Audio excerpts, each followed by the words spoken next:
The flour dust coating her trembling fingers told Samuel Kincaid everything he needed to know about desperation before he even saw the girl's face.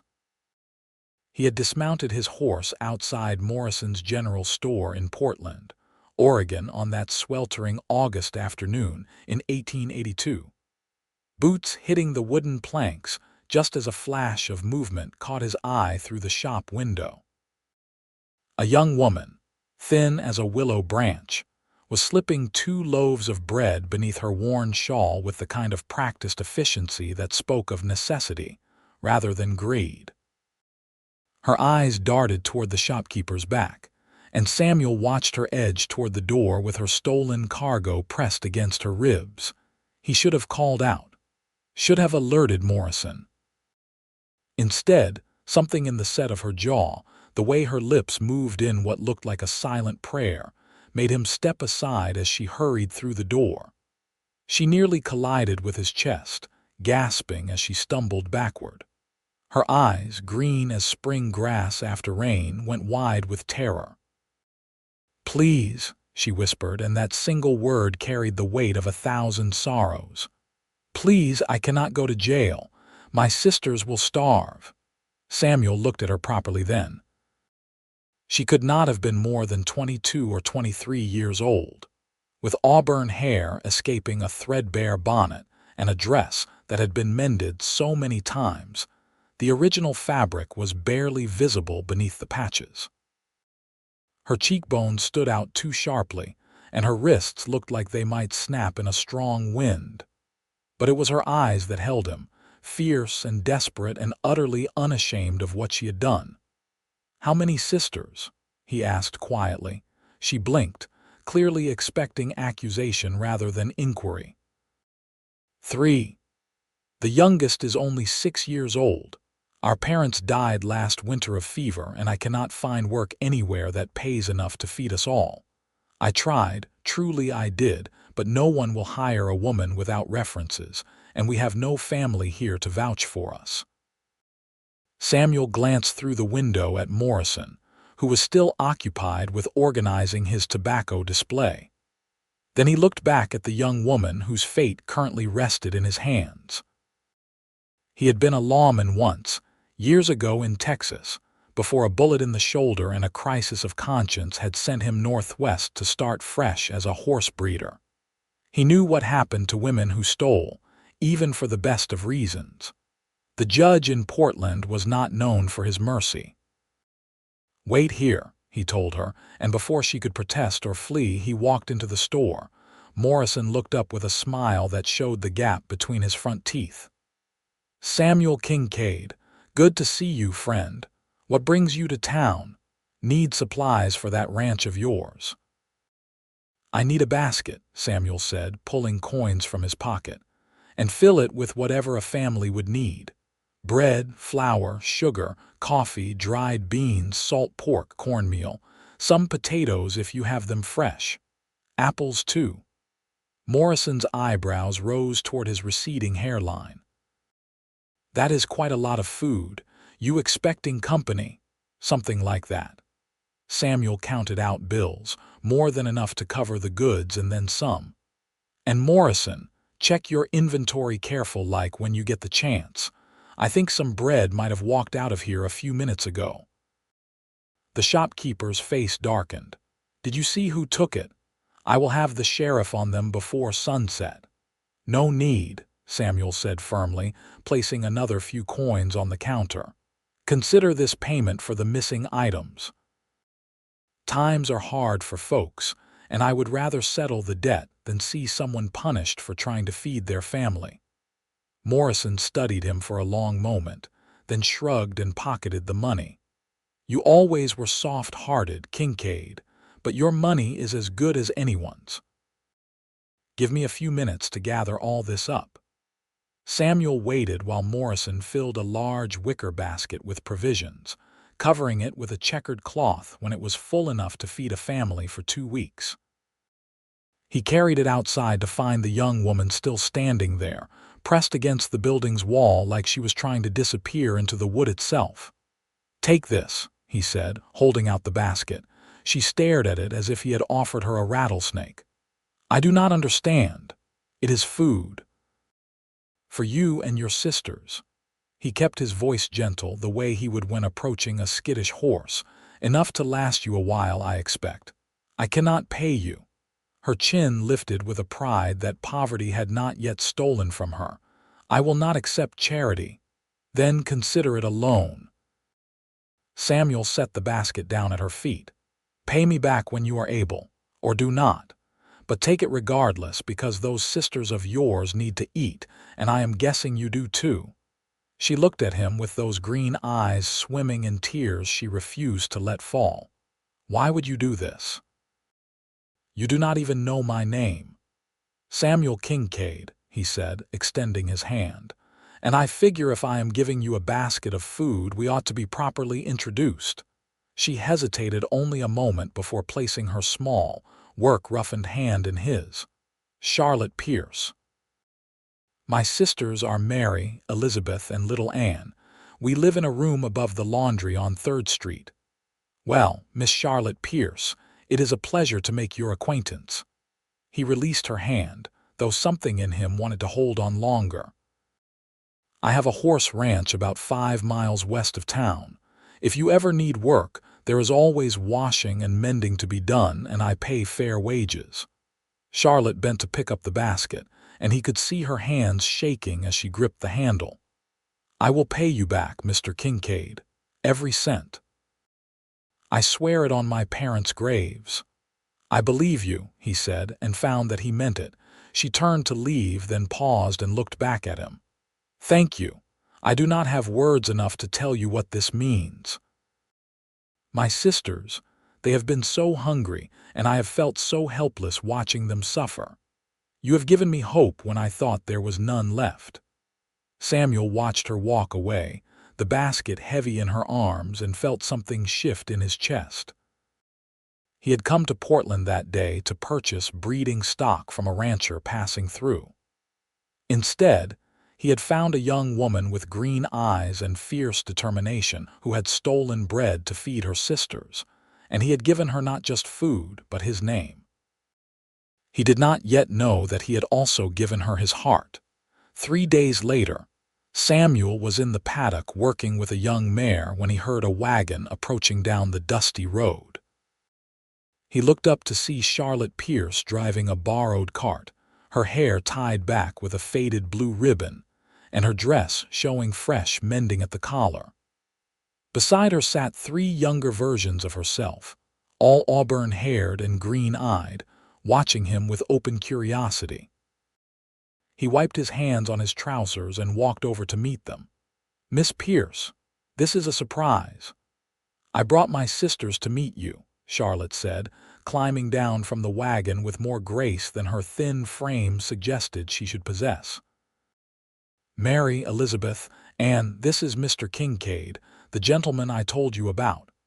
The eldest of the 3, who looked to be about 15, curtsied awkwardly. "Thank you for helping us, sir. Charlotte says you are an angel sent by God." Samuel felt heat creep up his neck.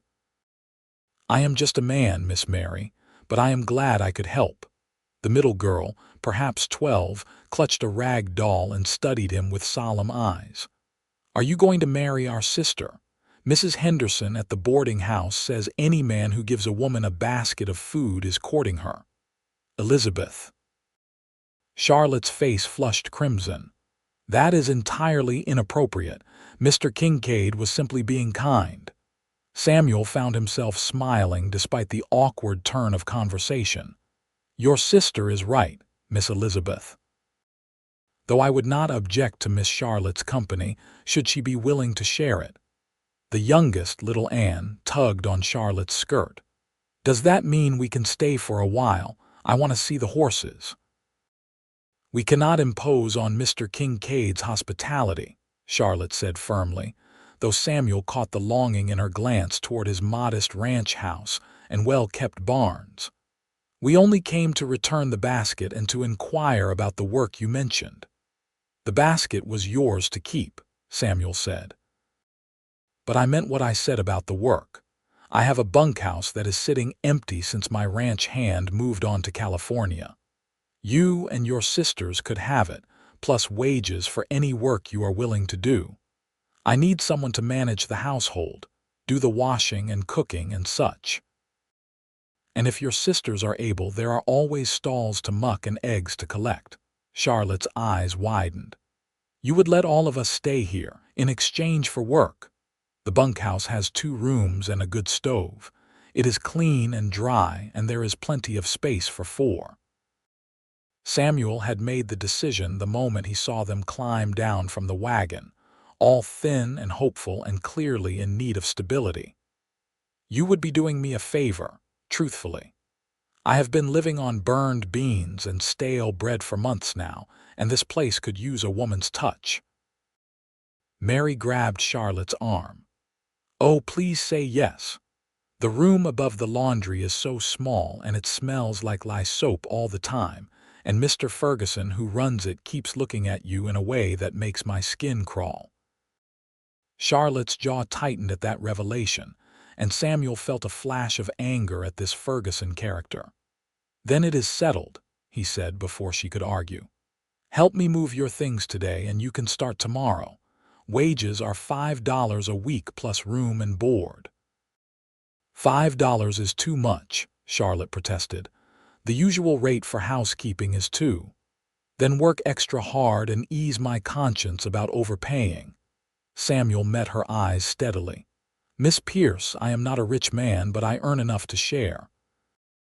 Your sisters deserve a safe place to live, and you deserve to stop stealing bread. The words were blunt, but they needed to be said.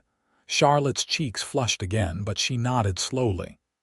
Very well, Mr. Kincaid. We accept your generous offer, but I insist on keeping accounts. I will track every penny we owe you until the debt is paid in full. Fair enough. Samuel extended his hand, and Charlotte shook it with a grip that was stronger than he expected. Her palm was calloused from hard work, and he found himself imagining those hands gentled by regular meals and steady employment. Welcome to Kincaid Ranch, Miss Pierce. I have a feeling things are about to get a lot more lively around here. He was right. By evening, the bunkhouse that had stood silent for 2 months was filled with the sounds of feminine voices and laughter. Samuel brought over linens and blankets from his own house, along with dishes and cooking utensils he had not used since his mother died 5 years prior. Mary and Elizabeth swept and scrubbed with the energy of girls who finally had hope for the future, while little Anne followed Samuel around like a devoted puppy, asking endless questions about the horses. Charlotte worked tirelessly, organizing their meager belongings and setting up the small kitchen space. Samuel found himself watching her when he thought she was not looking, noticing the way she moved with economical grace, how she touched her sisters with casual affection, how her face softened when she smiled. You have a good heart, Mr. Kincaid, she said to him as the sun began to set, painting the Oregon sky in shades of rose and gold. They stood outside the bunkhouse while her sisters prepared for bed inside. I do not know how we will ever repay such kindness. Just cook me a decent meal and do not burn down my barn, Samuel said lightly. That will be payment enough. Charlotte smiled, and it transformed her face from merely pretty to genuinely beautiful. I promise to try my best on both counts, though I should warn you that my cooking skills are somewhat questionable. My mother did most of the kitchen work before she died. Then, we will learn together, Samuel said.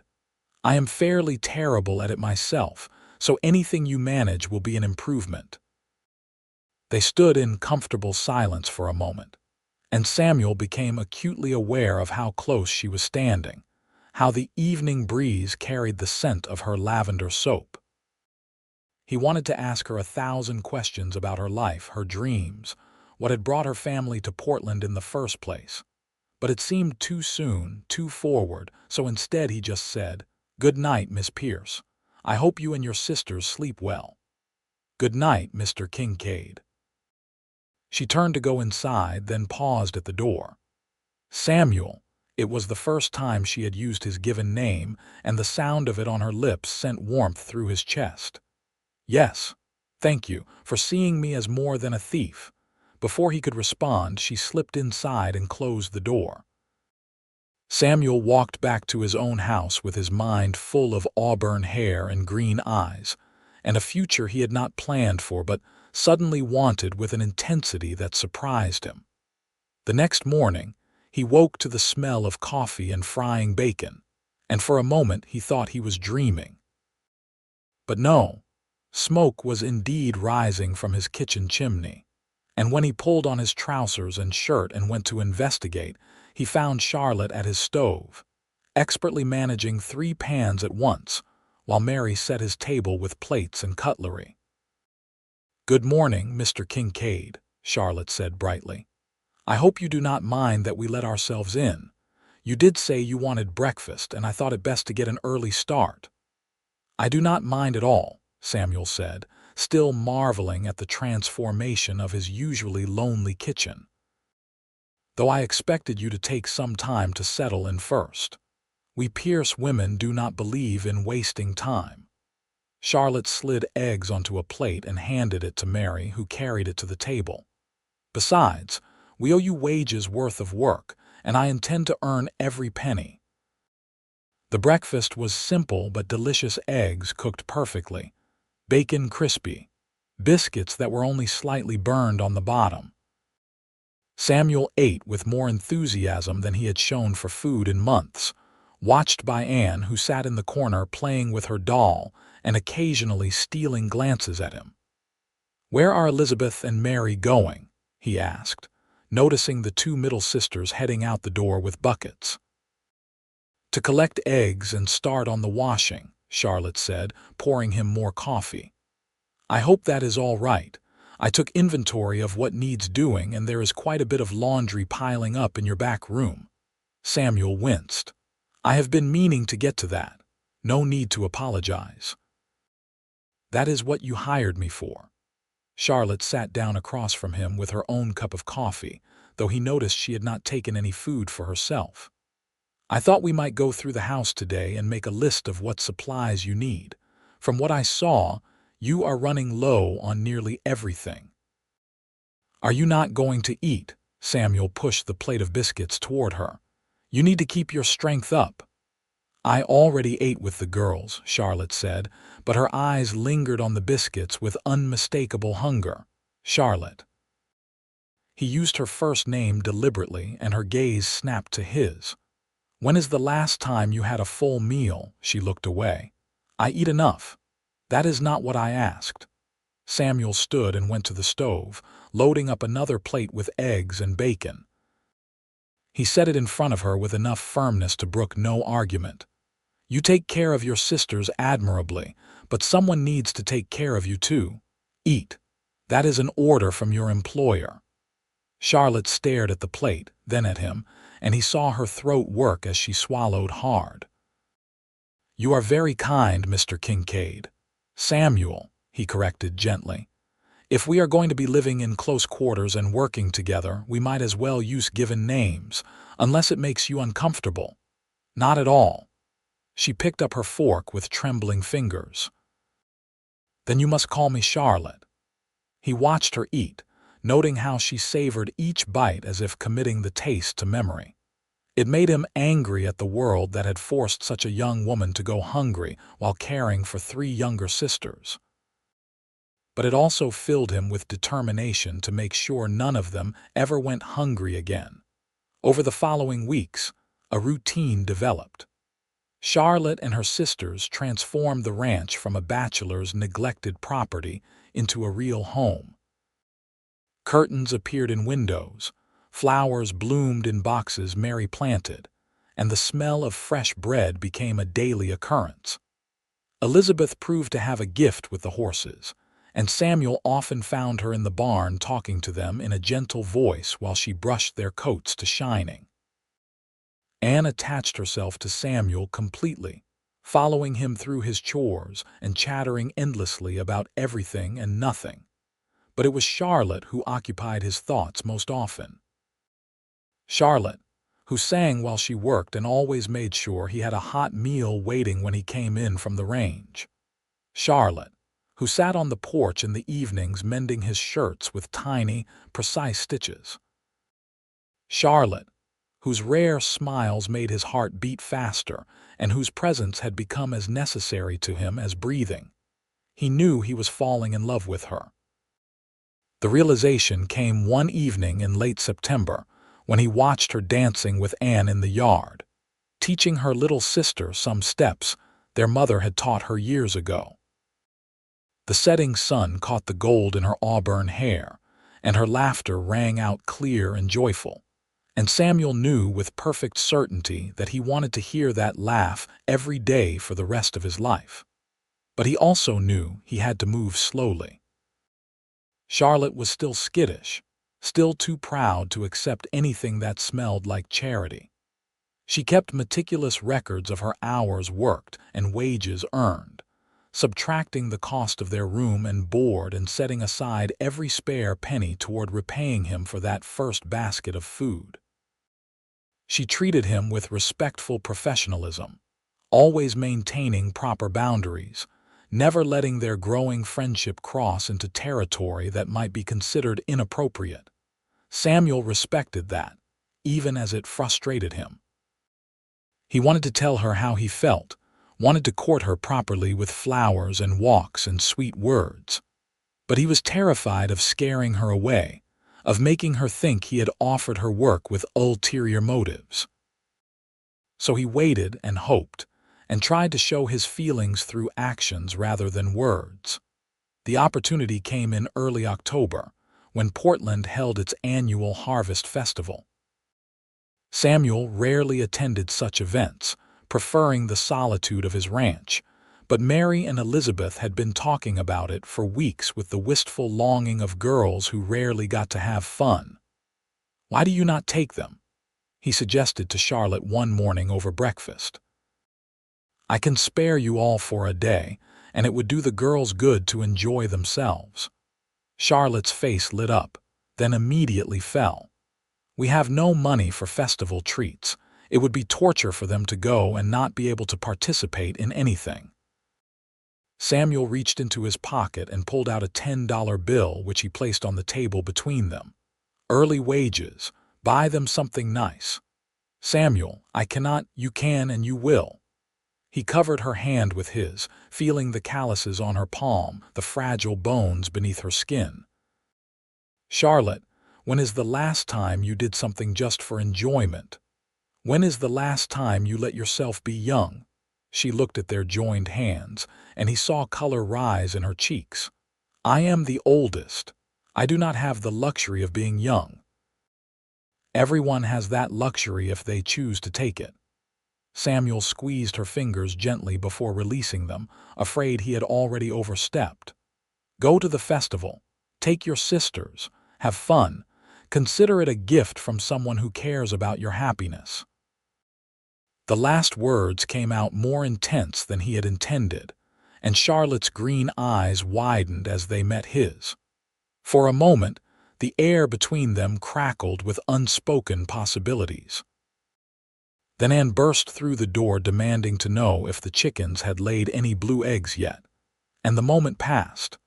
But Charlotte took the money, and on the day of the festival, Samuel found himself driving all 4 Pierce sisters into town in his wagon. He told himself he was just being practical, that they needed transportation.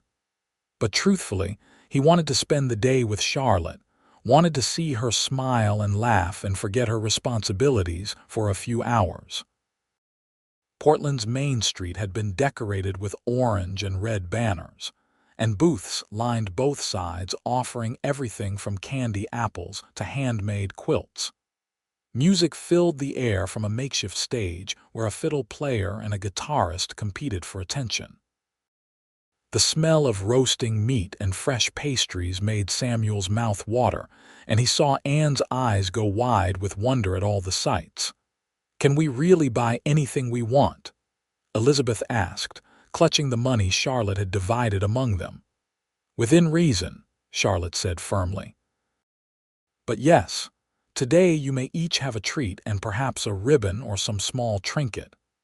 The girls scattered like dandelion seeds on the wind, leaving Samuel alone with Charlotte in the midst of the crowd. She looked different today, he noticed. She had done something special with her hair, pinning it up in a way that exposed the elegant line of her neck, and she wore what must be her best dress, a green calico that had been carefully maintained despite its age. "You look beautiful," Samuel said before he could stop himself. Charlotte's blush was instantaneous and charming. "You do not need to flatter me, Samuel. I know I am wearing an old dress that has been altered so many times the original shape is lost. I am not flattering you. I am stating a fact." Samuel offered her his arm, feeling bold. "May I escort you through the festival, Miss Pierce?" She hesitated only a moment before placing her hand in the crook of his elbow. "I suppose it would be rude to refuse, Mr. Kincaid." They walked through the festival together, stopping at various booths to admire wares or sample foods. Samuel bought her a candy apple, insisting when she tried to refuse, and watched with satisfaction as she bit into it with the delight of a child experiencing something wonderful for the first time. "This is sinfully delicious," she said, laughing as caramel stuck to her lips. "I have not had one of these since I was younger than Anne." "Then we should make it a yearly tradition." Samuel wanted to reach out and wipe the caramel from her mouth with his thumb, wanted it so badly his hand twitched. "Coming to the festival together, I mean, if you would like." Charlotte looked at him with those green eyes that seemed to see straight through to his soul. "Samuel, why are you being so kind to me? And please do not say it is just because you needed a housekeeper. We both know you could have hired any number of women in town." They had stopped walking, standing now on the edge of the festival crowd while humanity swirled around them. Samuel took a deep breath, knowing this was the moment where he either told her the truth or lost his chance forever. "Because from the moment I saw you clutching that stolen bread with such fear and determination in your eyes, I could not stop thinking about you," he said quietly. "Because watching you care for your sisters with such devotion made me want to care for all of you. Because every morning when I wake up to the smell of your coffee and every evening when I come home to your smile, I feel like I am exactly where I am supposed to be. Because I am falling in love with you, Charlotte Pierce, and I have been since that very first day." Charlotte's candy apple dropped from her nerveless fingers, landing in the dust at their feet. Her mouth opened, then closed, then opened again. "You love me." "I do." Samuel felt lighter for having said it, even though terror gripped his heart at what her response might be. "I know I am not much of a catch. I am just a horse rancher with a modest spread and a past I am not particularly proud of. But I am honest and I work hard, and I would spend every day of my life trying to make you happy if you would let me." Tears welled in Charlotte's eyes and Samuel's heart sank. He had pushed too hard, revealed too much, and now he would lose her. Then she smiled, and it was like the sun breaking through storm clouds. "You really are an angel, Samuel Kincaid. Do you know that? An angel who saw me at my worst moment and chose to see my humanity instead of my crime." "Does that mean?" "It means I have been fighting my feelings for you since the day you filled that basket," Charlotte interrupted, her voice shaking with emotion. "It means I tell myself every morning that I need to maintain professional distance. And every evening I fail because I have come to care for you so deeply, it frightens me. It means I lie awake at night wondering if you could ever see me as more than a charity case, more than a woman you took pity on." Samuel reached out and cupped her face in his hands, marveling at the softness of her skin, the way she leaned into his touch. "Charlotte, You are the strongest, bravest, most remarkable woman I have ever known. The fact that you fought so hard to protect your sisters tells me everything I need to know about the size of your heart. I never pitied you. I admired you. I still do." "Then kiss me, you foolish man," Charlotte whispered, rising on her toes. "Kiss me before I lose my courage and remember all the reasons this is a terrible idea." Samuel needed no further invitation. He lowered his mouth to hers and the world fell away. The festival noise faded, the crowds disappeared, and there was only Charlotte in his arms, kissing him back with a passion that matched his own. She tasted like caramel and apples and hope, and Samuel knew he would remember this moment for the rest of his life. When they finally broke apart, both breathless, Charlotte laughed shakily. "We are making a spectacle of ourselves. Let them look." Samuel pulled her close, resting his forehead against hers. "I have been alone for so long, Charlotte. My parents died when I was young, and I have spent years just surviving, never really living. You and your sisters have given me a reason to want more than just existence. You have given me a family." "We have barely known each other 2 months," Charlotte said, but she made no move to step away from his embrace. "People will say we are moving too fast. People will always have opinions." Samuel stroked her hair, feeling the silky strands slip through his fingers. "But I know what I want. I want you, Charlotte. I want to court you properly, take you to church on Sundays, ask your hand in marriage when enough time has passed that you know I am serious. I want to be a father to your sisters and give you the security you deserve. I want to build a life with you." Charlotte pulled back enough to look at him, and her eyes were still wet with tears. "You would take on all 4 of us, 3 children who are not your own. I would be honored to call them family." Samuel meant every word. "Mary and Elizabeth and Anne are wonderful girls. Raising them alongside you would be a privilege, not a burden." "Then yes," Charlotte said, smiling through her tears. "Yes, Samuel Kincaid, I will let you court me. I will let you love me. And when the time is right, I will very likely say yes when you ask me to marry you, because I think I started falling in love with you the moment you handed me that basket and offered me your name." They kissed again, slower this time, savoring the moment.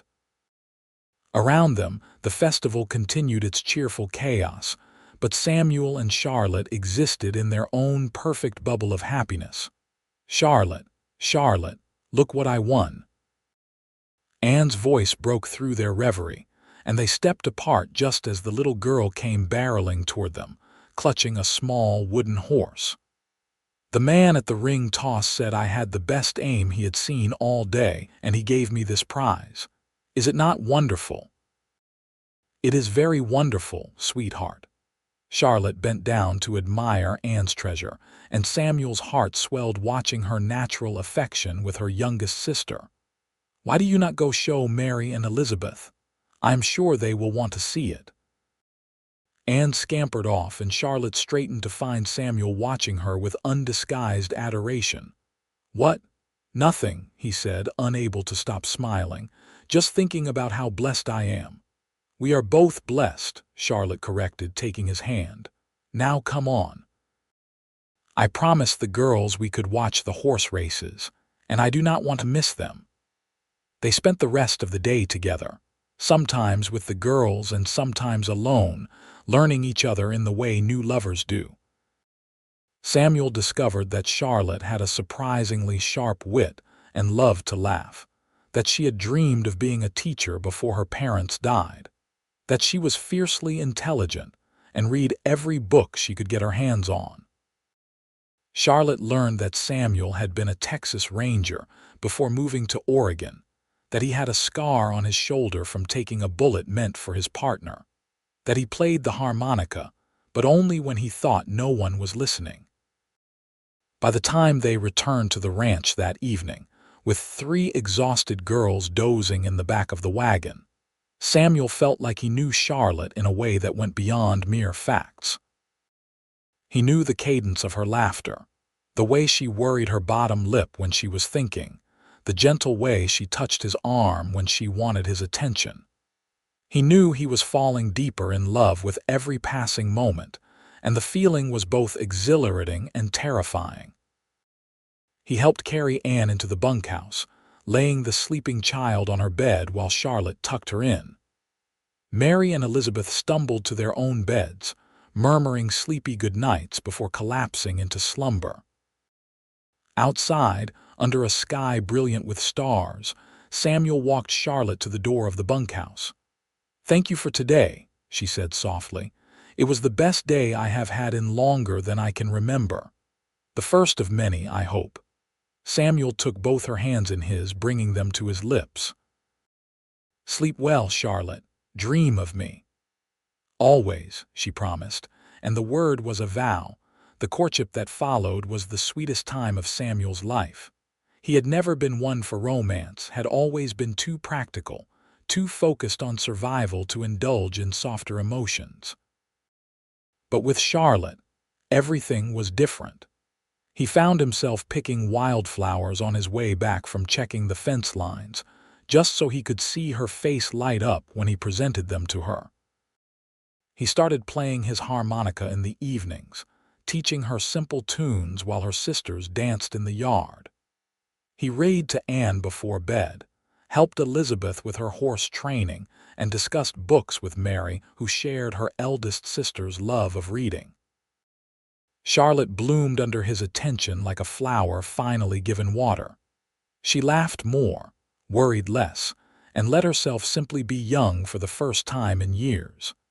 Samuel loved watching the transformation, loved knowing he had helped create this safety for her. They stole moments alone whenever they could. Kisses in the barn while Charlotte collected eggs. Walks after dinner when the dishes were done. Quiet conversations on the porch after the girls had gone to bed, where they shared their hopes and dreams and fears. "Tell me about your time as a ranger," Charlotte said one night, curled against his side on the porch swing he had built specifically for these moments together. Samuel was quiet for a moment, gathering his thoughts. "It was hard work, dangerous. I joined up when I was 19, full of idealism and a desire to make the world a better place. I thought I could help people, bring justice to those who had none." "What changed?" Charlotte asked gently. "Reality." Samuel stared out at the dark landscape of his ranch, remembering. "I learned that justice is not always black and white. I arrested a man once for stealing cattle, and later found out he was trying to save his family from starvation. His wife and children starved while he sat in jail awaiting trial. I could not forgive myself for that, for following the letter of the law without considering the spirit behind it." "Is that why you helped me?" Charlotte's voice was soft. "Because of that man, partly." Samuel pressed a kiss to the top of her head. "But mostly because I looked in your eyes and saw someone worth saving, someone who deserved a chance. You are a good man, Samuel Kincaid." Charlotte tilted her face up to his. "Better than you give yourself credit for. I am just a man who knows a treasure when he sees one." Samuel kissed her properly, pouring all his love and devotion into the embrace. "And you, Charlotte Pierce, are the greatest treasure I have ever found." The weeks turned into months and autumn gave way to winter. Samuel had never been happier. His house was warm and welcoming, his meals were delicious, and every day brought new opportunities to fall more deeply in love with Charlotte. The girls thrived, growing healthier and happier with each passing week. Mary had started teaching Anne to read using Samuel's small collection of books. Elizabeth had taken over most of the horse care, showing a natural talent that Samuel encouraged. Even little Anne had responsibilities now, collecting eggs and helping Charlotte with simple cooking tasks. They were becoming a family, and everyone on the ranch could feel it. Christmas came, and Samuel surprised them all with gifts he had ordered from a catalog. New dresses for each of the girls, practical but pretty. boots that actually fit instead of being stuffed with newspaper, hair ribbons and books, and a beautiful china doll for Anne that made the little girl burst into tears of joy. For Charlotte, he had something special, a locket on a delicate gold chain with space inside for photographs. When she opened it, her eyes filled with tears. "Samuel, this is too much. I cannot accept something so valuable. You can and you will." He took the locket from her trembling hands and fastened it around her neck. "I want you to have something beautiful, something that shows how precious you are to me." Charlotte touched the locket, then threw her arms around him. "I love you," she whispered against his neck. "I love you so much it scares me sometimes. Do not be scared." Samuel held her close, aware of her sisters watching with delighted grins from across the room. "I will always be here to catch you." In January, Samuel decided it was time. He had waited nearly 6 months, had courted Charlotte with patience and respect, and he knew without a doubt that she was the woman he wanted to spend his life with. He purchased a ring from the jeweler in Portland, a simple gold band with a small diamond, and planned his proposal carefully. On a cold Saturday afternoon, he asked Charlotte to walk with him to the overlook on the western edge of his property. It was her favorite spot, a place where you could see for miles across the rolling Oregon landscape. They had come here often during their courtship, and Samuel could not imagine a better place to ask her to be his wife. Charlotte wrapped herself in the warm coat he had bought her for Christmas and took his offered arm. "Where are we going in such a mysterious fashion? You will see." Samuel tried to keep his voice calm, but his heart was pounding. He had faced down outlaws and dangerous men without this level of anxiety, but the thought of proposing to Charlotte had him more nervous than he had ever been in his life. They reached the overlook just as the winter sun was beginning to set, painting the sky in shades of pink and gold. Charlotte sighed with pleasure at the sight. "It never stops being beautiful up here." "No," Samuel agreed, though he was looking at her rather than the view. "It never does." Charlotte turned to him and must have seen something in his face, because her expression shifted from contentment to curiosity. "Samuel, what is this about?" He took her hands, noting that they were no longer as rough as they had been when they first met. Regular meals and steady work without the constant edge of desperation had softened them. "Charlotte, do you remember that first day, when I caught you stealing bread? How could I forget?" A smile played at her lips. "You scared me half to death, and then you changed my life." "You changed mine too." Samuel squeezed her fingers. "Before you, I was just existing, going through the motions of life without really living it. I had my ranch and my horses, but I was lonely in a way I had not even fully acknowledged. Then you came into my life, fierce and desperate and so beautiful it made my chest ache, and suddenly everything had color again, purpose, joy." "Samuel," Charlotte's voice was shaking now and tears were beginning to gather in her eyes. "Let me finish," he said gently. "These past 6 months with you have been the happiest of my life. Watching you heal, watching you laugh, watching you become the woman you were meant to be before life forced you to be harder than anyone should have to be. You are remarkable, Charlotte. Strong and kind and so full of love for your sisters and, I hope, for me. I want to spend the rest of my life earning that love. I want to wake up beside you every morning and fall asleep beside you every night. I want to raise your sisters with you and maybe have children of our own someday, if you would like that. I want to build a life together, full of laughter and love and all the things you deserve." He released one of her hands to reach into his pocket, pulling out the small velvet box.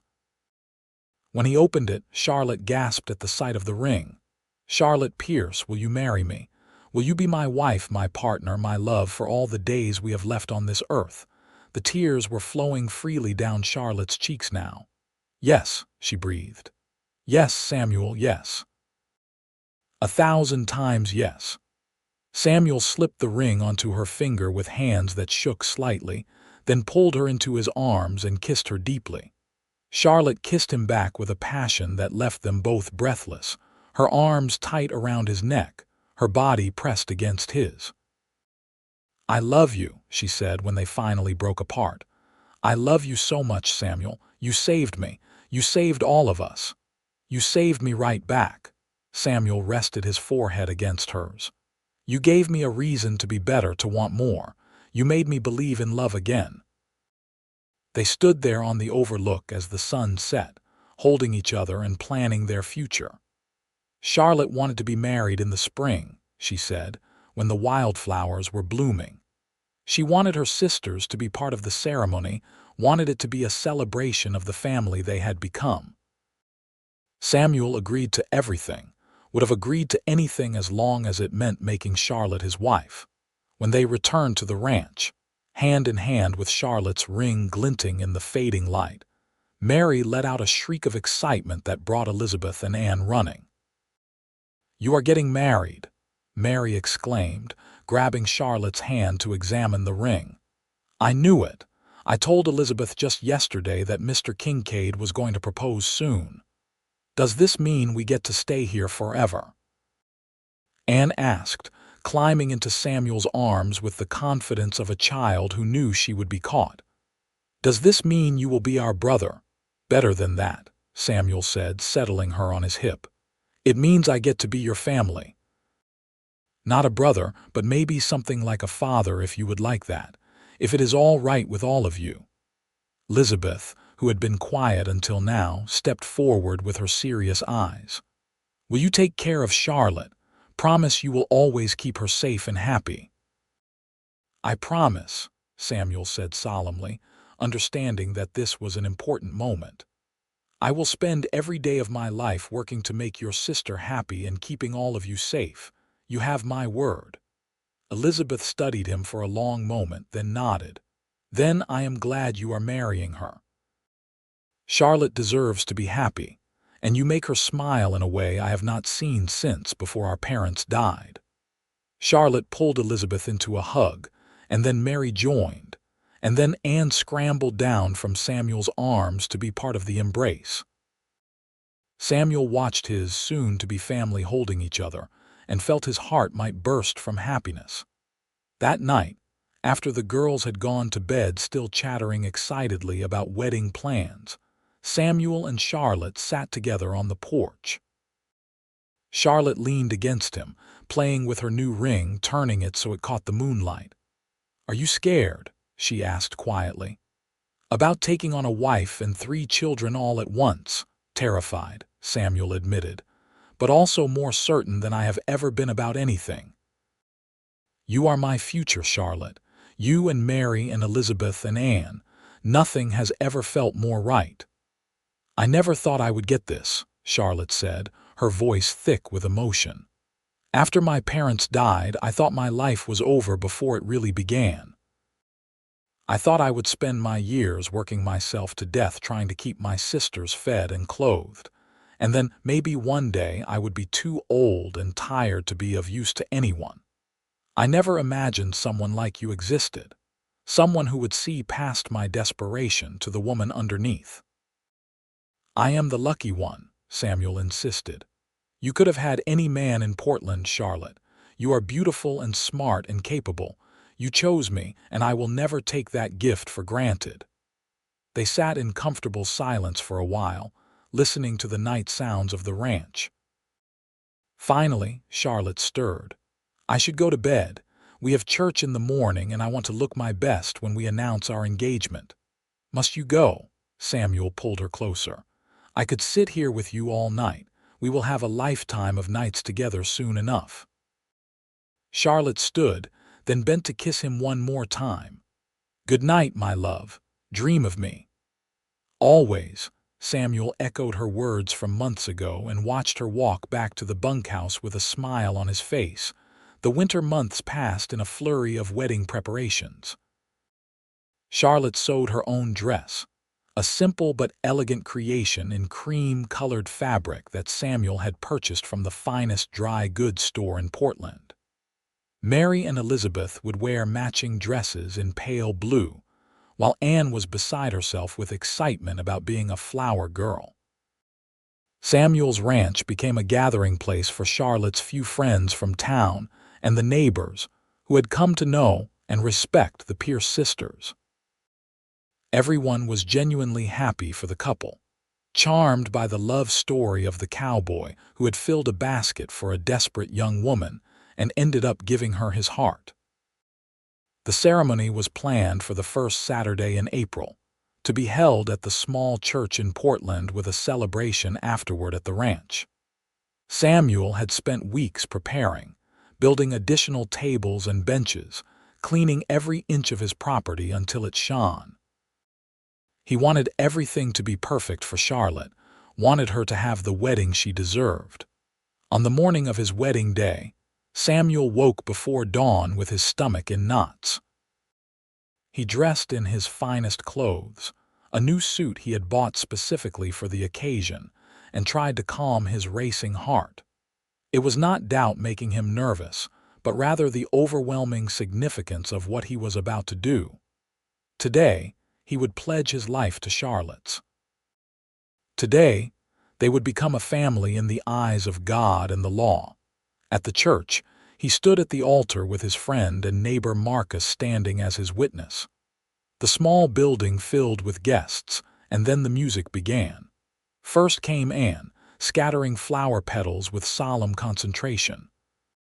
Then Mary and Elizabeth, walking arm in arm, both glowing with happiness for their sister. And finally, Charlotte. She appeared in the doorway, and Samuel forgot how to breathe. The cream dress she had made fit her perfectly, showing off the healthy curves she had gained over months of regular meals. Her auburn hair was arranged in an intricate style with wildflowers woven throughout. She carried a simple bouquet of more wildflowers, and the smile on her face was radiant. She walked down the aisle unescorted, having no father to give her away, and Samuel found that fitting.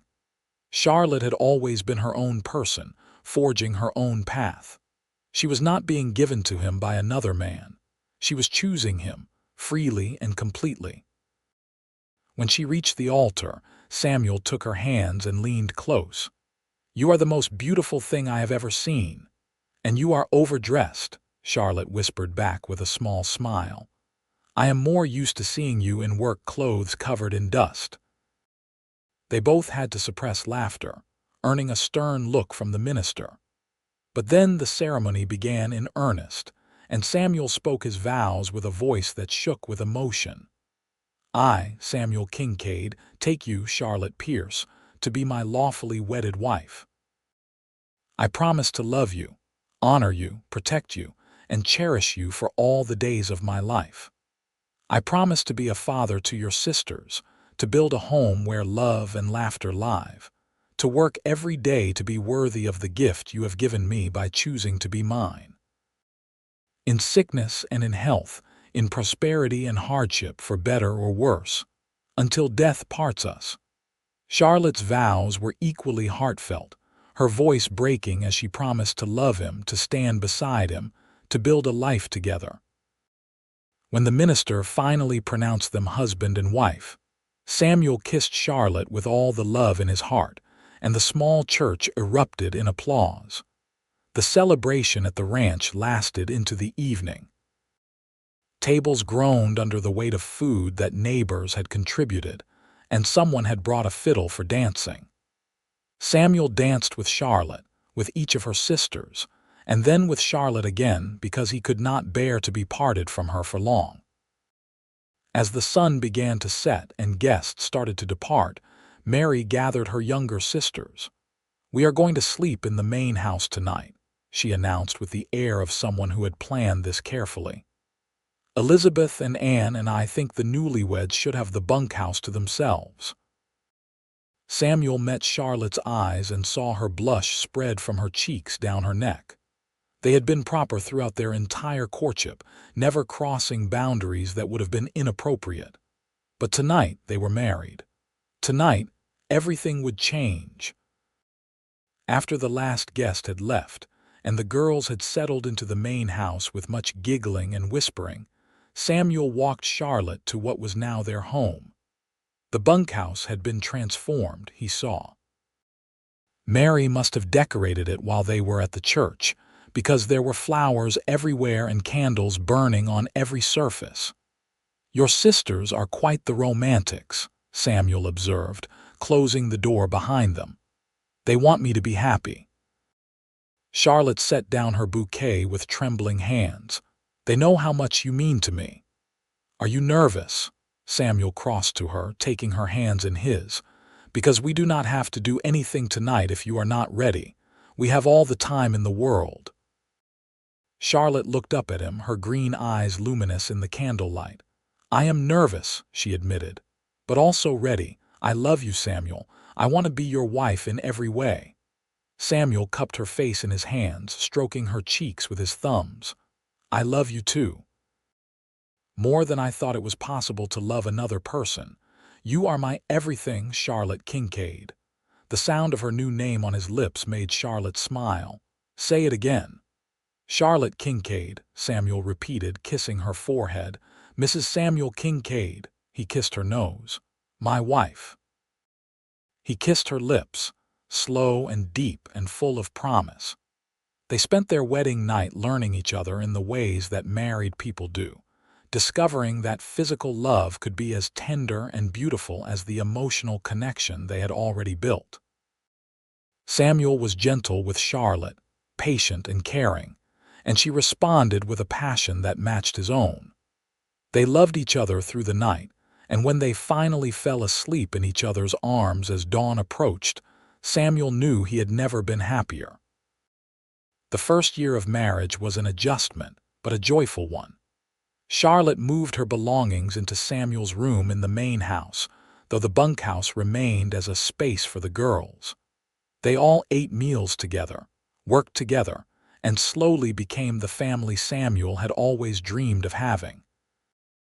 Mary turned 16 and started stepping out with the son of a neighboring rancher, a respectful young man named Thomas, who treated her with appropriate reverence. Samuel enjoyed playing the protective father figure, insisting on meeting Thomas properly and establishing rules about how late Mary could stay out. Elizabeth continued to work with the horses and showed such promise that Samuel began teaching her about breeding and training in earnest. She had a gift, he realized, a natural understanding of horses that went beyond mere skill. He started planning to give her a stake in the ranch business when she was older, wanting her to have security and independence. Anne grew like a weed, losing her baby roundness and becoming a lanky child with endless energy and curiosity. She started school in Portland, riding in with Charlotte twice a week when Charlotte went to town for supplies. She was bright and eager to learn, and Samuel had no doubt she would go far in life. And Charlotte bloomed most of all. With the constant stress of survival lifted from her shoulders, she became more herself than Samuel suspected she had ever been allowed to be. She laughed frequently, sang while she worked, and showed a playful side that delighted him. She also proved to be a capable partner in running the ranch, offering suggestions that often improved his operations and taking on responsibilities beyond just household management. In the summer after their wedding, Charlotte discovered she was pregnant. Samuel had never seen her so happy or so anxious. They spent hours talking about names and plans, about how they would manage with a baby, about what kind of parents they wanted to be. "I want our child to always feel safe," Charlotte said one evening, her hand resting on her still flat stomach.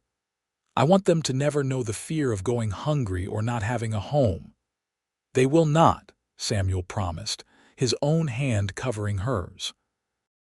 "Our child will grow up surrounded by love and security. They will have aunts who adore them and parents who would do anything for them. They will be blessed beyond measure." Their son was born in March of 1884, squalling his arrival into the world with lusty cries that proclaimed his health.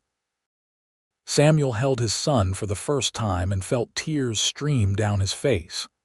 The baby had Charlotte's green eyes and a shock of dark hair that suggested he would take after his father. "What should we name him?" Charlotte asked from the bed, exhausted but glowing with joy.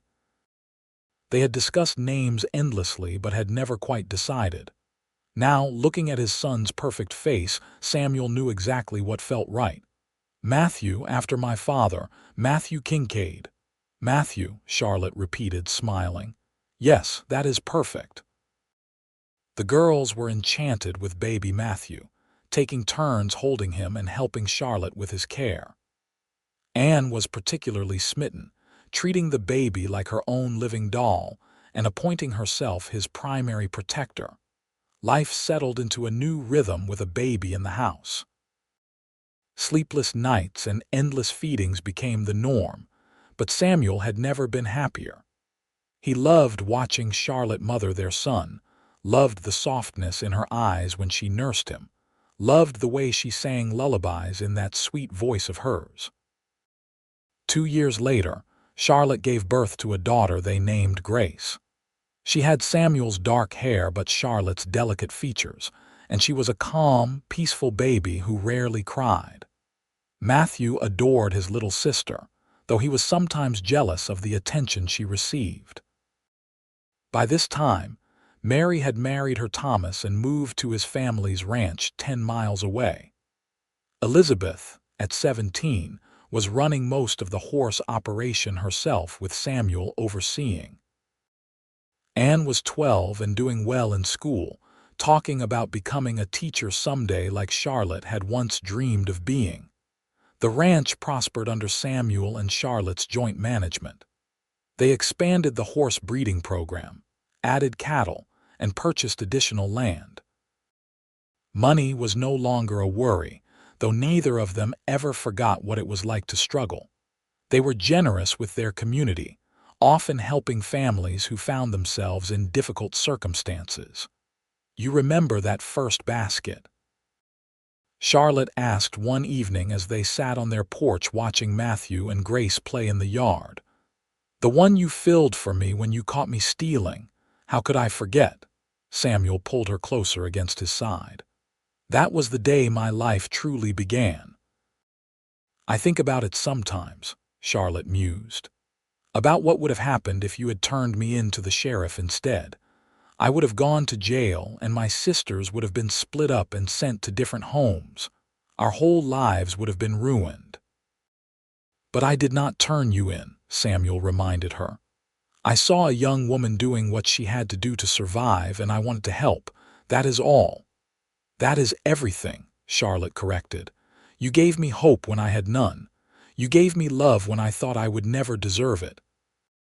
You gave me a family and a home and a life I could not have imagined in my darkest moments." Samuel turned to kiss her properly, still marveling after all these years at how right it felt to have her in his arms. "You gave me all of those things too. Before you, I was just existing. Going through the motions.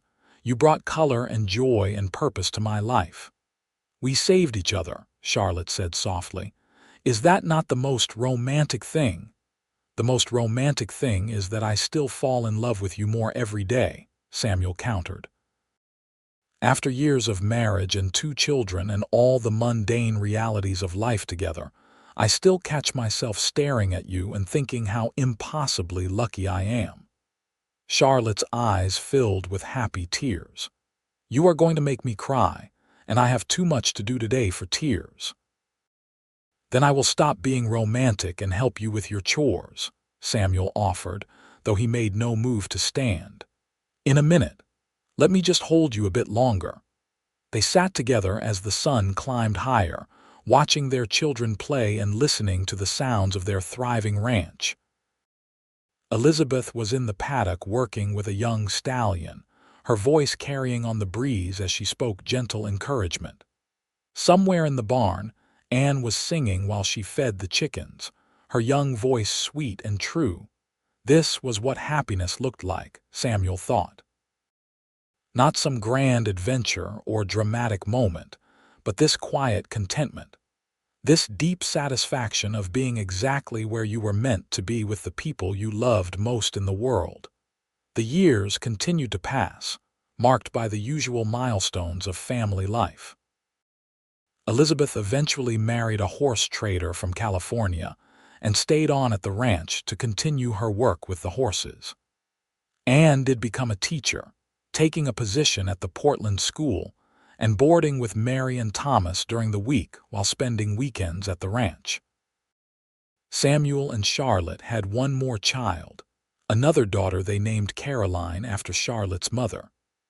She was a wild child, always climbing trees and catching frogs and following her older brother Matthew around with devoted determination. Through it all, Samuel and Charlotte's love only deepened. They had their disagreements, of course, the inevitable conflicts that arise when two people share a life. But they always talked through their problems, always chose each other, always remembered those early days when they had found each other in the most unlikely of circumstances. On their 10th wedding anniversary, Samuel took Charlotte back to the overlook where he had proposed.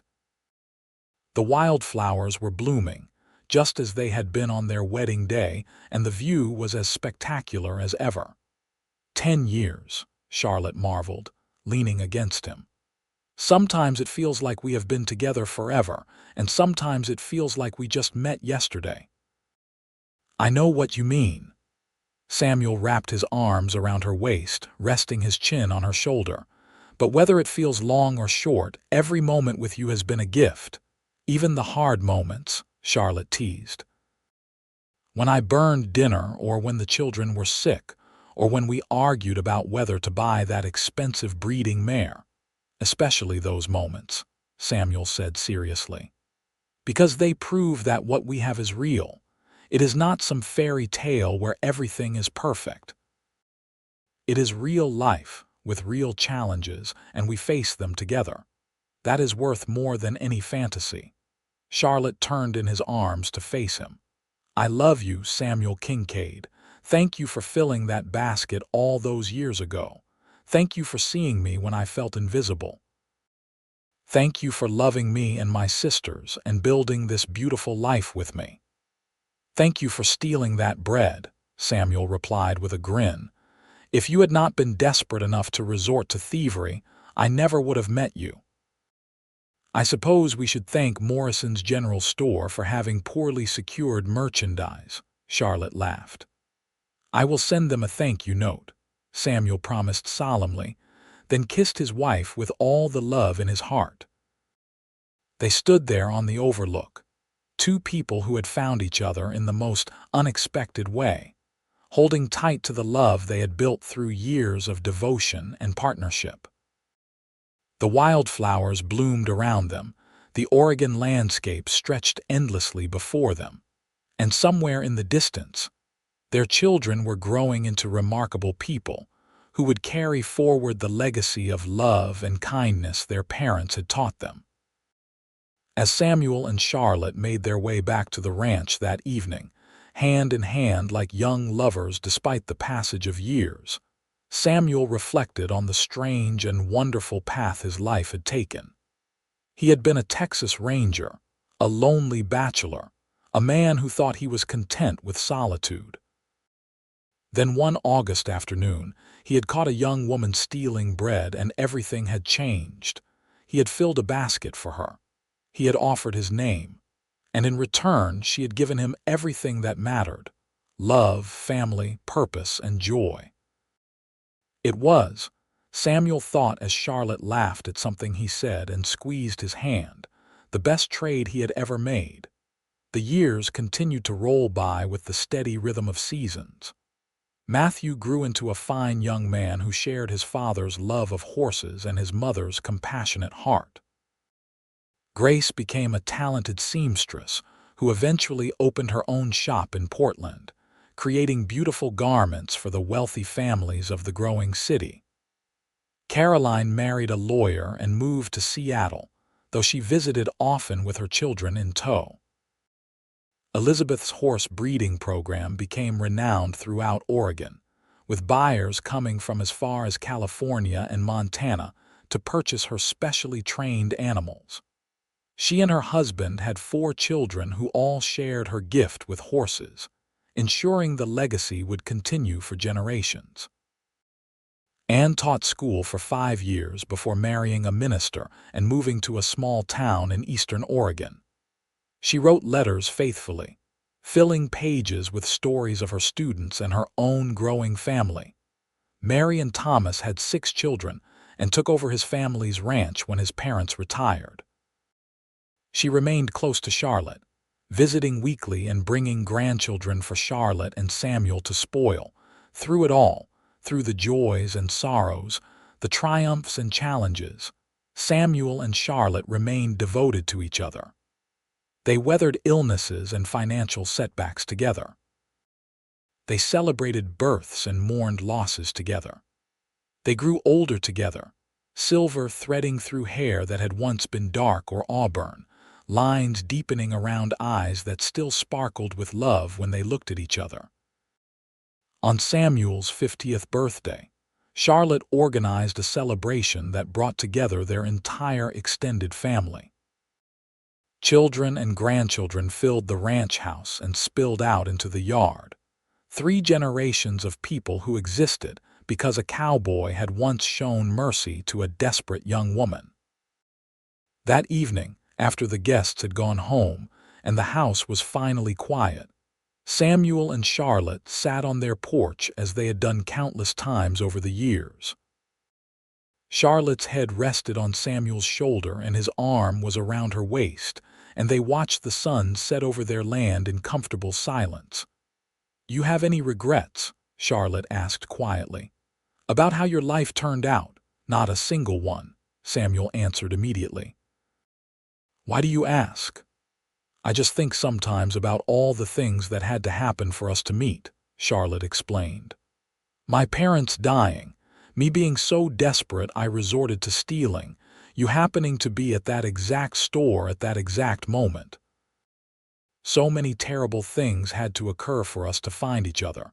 Sometimes I feel guilty for being so happy when that happiness was built on so much pain." Samuel was quiet for a moment, considering his words carefully. "I think about that too sometimes," he admitted. "But Charlotte, what happened to your parents was a tragedy. What happened to you and your sisters was an injustice. Those things were wrong and they caused real suffering. But you turning that suffering into survival, into strength, into love, that is not something to feel guilty about. That is something to be proud of. You took the worst situation imaginable and you fought your way through it. You protected your sisters and kept your family together against impossible odds. And yes, I was fortunate enough to be in the right place at the right time to help, but you were the one who had the courage to accept that help and build something beautiful from it." Charlotte was crying now, tears sliding silently down her cheeks. "You always know exactly what to say." "I just speak the truth as I see it." Samuel wiped her tears away with gentle thumbs. "You are the strongest, bravest, most remarkable woman I have ever known. You were then, and you are now. Everything we have built together started with your refusal to give up, your determination to protect the people you loved no matter what it cost you. I am in awe of you, Charlotte, every single day." "I love you," Charlotte whispered. "I love you so much it still sometimes takes my breath away." "I love you too," Samuel replied. "More than life itself." They kissed, and it was both familiar and thrilling, the kiss of longtime lovers who had weathered decades together and still found each other irresistible. When they finally pulled apart, both were smiling. "Shall we go to bed, Mrs. Kincaid?" Samuel asked, standing and offering his hand. "Lead the way, Mr. Kincaid," Charlotte replied, taking his hand and letting him pull her to her feet. They walked into their home together, closing the door on another beautiful day, secure in the knowledge that whatever tomorrow brought, they would face it as they had faced everything else. Together, with love, with strength, and with the deep abiding joy that came from having found their perfect partner in this world. The ranch continued to prosper. Samuel and Charlotte eventually handed over most of the day-to-day operations to Matthew and Elizabeth, though they remained active in advisory roles. They spent their later years traveling a bit, visiting their scattered children and numerous grandchildren, and simply enjoying the peace they had earned through years of hard work and devotion. On their 25th wedding anniversary, the entire family gathered at the ranch for a massive celebration. There were so many people that they had to set up tables in the yard, and the party lasted 2 full days. Samuel stood up to make a toast, looking out at the sea of faces that represented his legacy. 25 years ago, he began, his voice still strong despite his age, I was a lonely man who thought he was content with solitude. Then I met a beautiful young woman who was stealing bread to feed her sisters, and my whole world changed. Charlotte, you have given me the greatest gift anyone could receive, a life filled with love, purpose, and joy. These children and grandchildren surrounding us are the proof of that gift. They exist because you were brave enough to do what you had to do to survive, and because I was blessed enough to recognize something precious when I saw it. Thank you for 25 years of happiness. Thank you for being my wife, my partner, and my greatest love. Charlotte stood to join him, and the crowd cheered. Thank you for filling that basket, she said, her voice thick with emotion. Thank you for offering your name. Thank you for seeing me not as a criminal, but as a person worthy of help and love. Everything good in my life stems from that moment of kindness. You are my heart, Samuel Kincaid, and you always will be. They kissed while their family applauded, and Samuel felt gratitude wash over him so intensely it was almost overwhelming. This life, this family, this love, it was more than he had ever dreamed possible. As the years advanced and Samuel and Charlotte entered their 60s, they slowed down considerably. Samuel's old shoulder injury bothered him more, especially in cold weather, and Charlotte developed rheumatism that made her hands ache. But they adjusted, as they had always adjusted, and found new ways to contribute to the family and community. They became known as the wise elders people came to for advice. Young couples facing marriage difficulties sought their counsel. Parents struggling with rebellious children asked for guidance. Even local business owners came to Samuel for his perspective on financial matters. Samuel and Charlotte welcomed all these visitors, happy to share what they had learned from decades of partnership. The secret, Charlotte told a young bride who was crying over an argument with her husband, is to always remember that you are on the same team. You are not opponents. You are partners working toward the same goals. When you disagree, and you will disagree, remember that you love each other and figure out a solution together. And never go to bed angry, Samuel added. Talk through every issue, even if you are exhausted. Do not let resentment fester. The young woman left with dried tears and a smile, and Samuel pulled Charlotte into his arms. We should write a book, he joked. The wisdom of the Kincaids, how not to ruin your marriage. I think our real wisdom is in knowing we do not have all the answers, Charlotte replied. We just kept choosing each other, day after day, year after year. That is the only secret that matters. On a crisp October morning in 1904, Samuel and Charlotte celebrated their 20th anniversary with a quiet breakfast on their porch. They were alone for once, all the children occupied with their own lives and families. You think we did all right? Charlotte asked, watching the sunrise paint the sky in shades of orange and pink. With the children, with the ranch, with everything. Samuel considered the question seriously. Matthew was successfully running the ranch and had expanded it to twice its original size. Grace's dress shop was the most popular in Portland. Caroline was raising her children to be kind and thoughtful people. Elizabeth's horses were famous throughout the region. Anne's students consistently scored highest in the county. Mary's 6 children were all thriving. "I think we did better than all right," Samuel said. "I think we did remarkably well.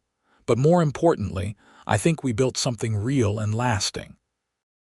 Not just the physical ranch or the businesses, but a legacy of love and kindness and resilience. Our children and grandchildren know how to face hardship without losing their humanity. They know how to help others who are struggling because they saw us do it.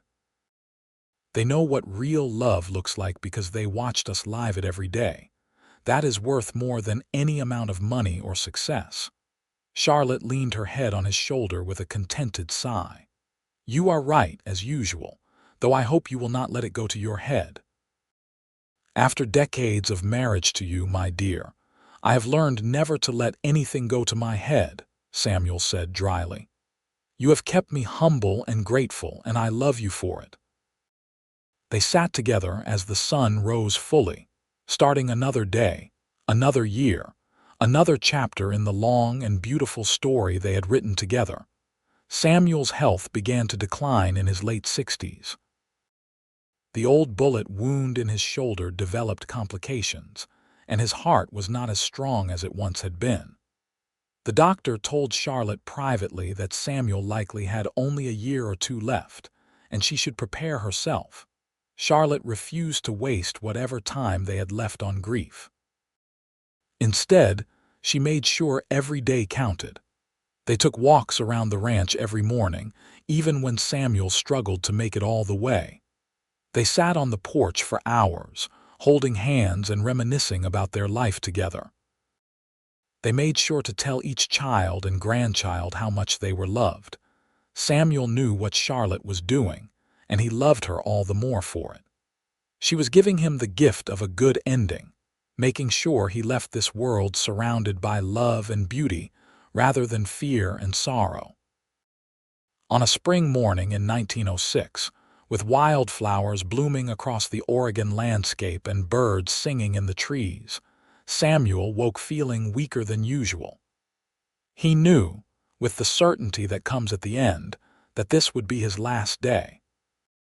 "Charlotte," he said softly, and she was instantly awake and alert beside him. "I am here, my love," she said, taking his hand. "I am right here." "I need you to know," Samuel said, struggling to get the words out past the tightness in his chest, "that every moment with you was worth it. Every single day of our life together was a blessing I never deserved but will always be grateful for. You are the best thing that ever happened to me, Charlotte Kincaid. The very best." "And you are the best thing that ever happened to me," Charlotte said, tears streaming down her face.